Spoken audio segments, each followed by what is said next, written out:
চট্টগ্রাম নগরীর পাহাড়তলী সরাইপাড়া লোহারপোল এলাকায় চট্টগ্রাম মহানগর যুবদলের সাবেক ত্রাণ ও পুনর্বাসন সম্পাদক ও আগামী দিনের ১১ নং দক্ষিণ কাট্টলী ওয়ার্ডের কাউন্সিলর পদপ্রার্থী মোহাম্মদ হোসেন জামানের উদ্যোগে শীতার্তদের মাঝে শীতবস্ত্র বিতরণ করা হয়েছে।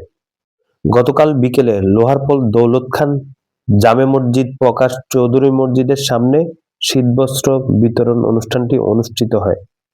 এ সময় উপস্থিত ছিলেন নগর যুবদল নেতা মোহাম্মদ হোসেন জামান, নগর যুবদল নেতা আফসার উর দৌলা অপু, মোহাম্মদ আলমগীর, যুবদল নেতা মোহাম্মদ রহিম, যুবদল নেতা মোহাম্মদ শাকিল, যুবদল নেতা মোহাম্মদ শ্যামল, যুবদল নেতা তারেক সহ আরো অনেকে উপস্থিত ছিলেন। অনুষ্ঠান শেষে এক সংক্ষিপ্ত বক্তব্যে নগর যুবদল নেতা হোসেন জামান বলেন, আমার ক্ষুদ্র প্রচেষ্টায় মানুষের পাশে দাঁড়াতে চেষ্টা করছি। সবাইকে উদাত্ত আহ্বান জানাবো, এভাবে মানুষের পাশে সহযোগিতার হাত বাড়িয়ে দিন, তাহলে আমাদের সমাজের মানুষগুলো কষ্ট লাঘব হবে।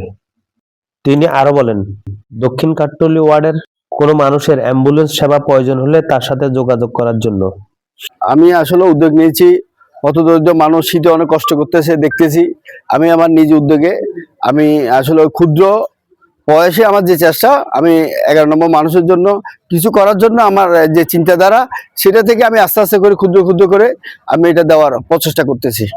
ইনশাল্লাহ অবশ্যই ভবিষ্যতে আমি আরো অনেক কিছুই দিব। আমি তো বলছি হতদরিদ্র যারা আছে, ধরেন অনেকে মারা গেলে জানাজা দিতে পারতেছে না, কাপড় কিনতে পারতেছে না, গাড়ির ব্যবস্থা করতে পারতেছে না, এটা তো আমি আগেও ডিক্লেয়ার দিয়েছি। যদি কেউ থাকে আমার সাথে 11 নম্বর ওয়ার্ডে কেউ যদি থাকে এই ধরনের, আমার সাথে যোগাযোগ করবে, সেটা আমি আমার পক্ষ থেকে আমি সম্পূর্ণ ফ্রি ভাবে এটা ব্যবস্থা করে দিব। মোবাইল নম্বরটা বলতেছি 01616 440191।